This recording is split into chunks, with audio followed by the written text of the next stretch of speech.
For 5 long years, the cowboy had been a fortress of solitude. He moved through his days with the heavy rhythm of a man carrying 2 hearts, his own and the one his wife had left behind. He raised his 2 daughters, Lily and May, with a love as deep and quiet as the canyons. But the ranch house echoed with a silence that even their bright laughter couldn't quite fill. He was surviving, not living. A man going through the motions of mending fences and tending herds while his own spirit remained unmended. That all changed on a sun-washed afternoon when the girls, chasing a butterfly, wandered beyond the usual boundaries. It was Lily who saw it first, a flash of vibrant color against the dusty earth. They crept closer and found an Apache woman kneeling in the grass, her hands gently examining the leg of a weary-looking horse. She was striking, with a quiet strength in her posture and dark braids that fell over her shoulders, a single eagle feather tied with leather. Her beaded tunic was a storybook of colors in a world of brown and green. May, ever the brave one, took a small step forward. "Are you lost?" she whispered. The woman looked up, her eyes holding a deep, ancient calm. "My horse is tired," she explained, her voice as steady as the horizon. "We have traveled far." She introduced herself as Kaya. The girls, disarmed by her gentle presence, were instantly enchanted. Lily offered her canteen, while May stroked the horse's nose, murmuring soft comforts. It wasn't long before they were pleading with her to come back to their ranch, just to rest for a little while. Kaya hesitated, the weight of history giving her pause. But the pure, unasked-for kindness in their eyes was a language beyond conflict. She agreed. The cowboy was patching the corral when he saw them approaching. His heart seized in his chest. His daughters were walking hand in hand with a stranger, a tall Apache woman whose presence was both formidable and graceful.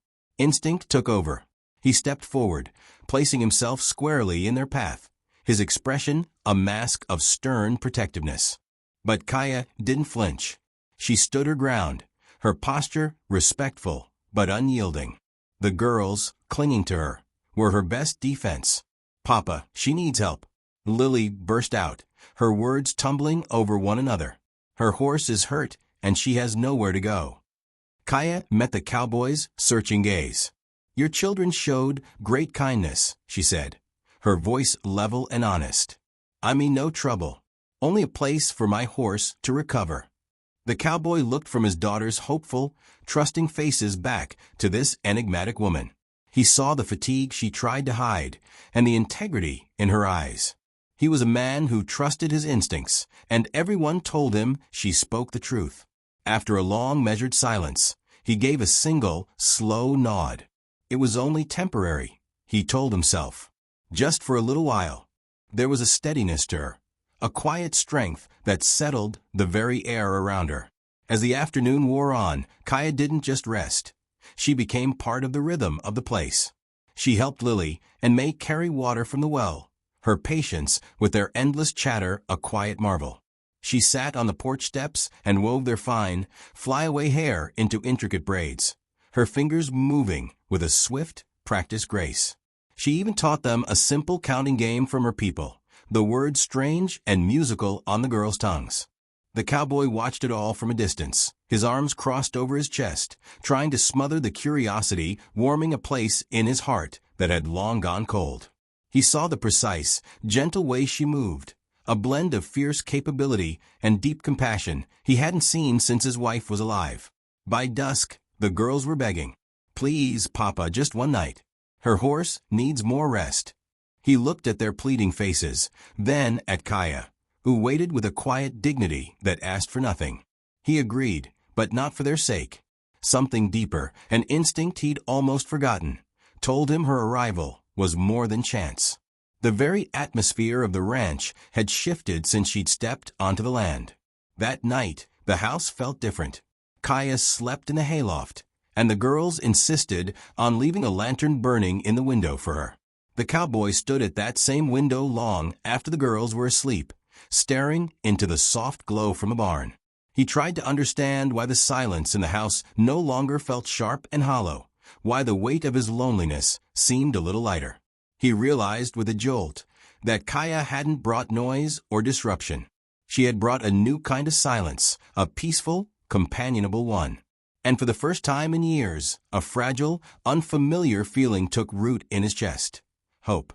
Before first light, she was already awake, tending to her horse with a quiet efficiency. He watched her through the kitchen window as he stirred the oatmeal. His daughters woke and tumbled outside, calling her name. She greeted them with a soft word, immediately smoothing their sleep-tousled hair into neat braids. Watching her care for them stirred something deep and nameless within him. Later, he found her checking the horse's leg. "How much farther will you travel?" he asked, his voice less guarded than the day before. She looked toward the distant mountains. "I have no map for where I am going. I am searching for a place where the few of my people who remain can live in peace." Her honesty was direct, her purpose clear. She carried the weight of her people's future with a calm determination that he couldn't help but admire. Throughout the day, she wove herself into the fabric of their lives. She fixed a broken hinge on the tack room door, showed the girls how to read the stories left in the mud by foxes and deer, and taught them the first steps of a beadwork pattern. The girls watched her utterly captivated, their confidence blooming under her gentle guidance. When Lily fumbled with the needle, Kaya's hands covered hers, guiding without taking over. When May jumped at a noise in the brush, Kaya calmly identified the bird that made it, her voice dissolving the fear. The cowboy found his eyes seeking her out again and again. There was something profoundly grounding about her presence. She wasn't trying to prove anything, yet everything she did held a quiet meaning. He found himself telling her things he usually kept locked away, the struggle of building the ranch from nothing, the harsh winters he'd survived, the ache of raising the girls alone. She listened not with pity, but with a deep, understanding silence. In return, she shared stories of her tribe's resilience, lessons from her ancestors, and the customs that anchored her to the world. In the afternoon, the girls begged her to take them tracking. He followed at a distance, watching the way she moved through the land with a respectful confidence, and how his daughters naturally quieted and observed, mirroring her calm. A profound warmth spread through his chest, a feeling he had denied himself for years. She wasn't there to replace a ghost.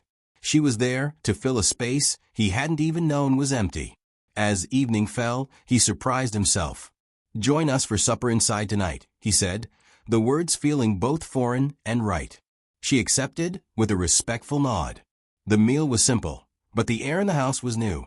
The girls chattered excitedly about everything Kaya had taught them, and he found himself watching the soft smile on her face more than he looked at his plate. The house felt alive, not with noise, but with a gentle, radiant warmth. Afterward, she stepped outside to look at the stars. He joined her, and they stood together in a silence that was not empty, but full. For the first time in memory, the quiet didn't ache. It felt like peace. When she finally turned to him, the starlight catching in her dark eyes, he saw something reflected there that he thought was long lost, his own longing, his own hope shining back at him. In that silent, suspended moment, the truth settled over him, as gentle and undeniable as the first light of dawn. His daughters hadn't just found a stranger. They had found the missing piece of their family. For the first time since his wife's passing, the cowboy's heart felt whole. If this story found a home in your heart, subscribe for more tales where broken paths lead to beautiful beginnings.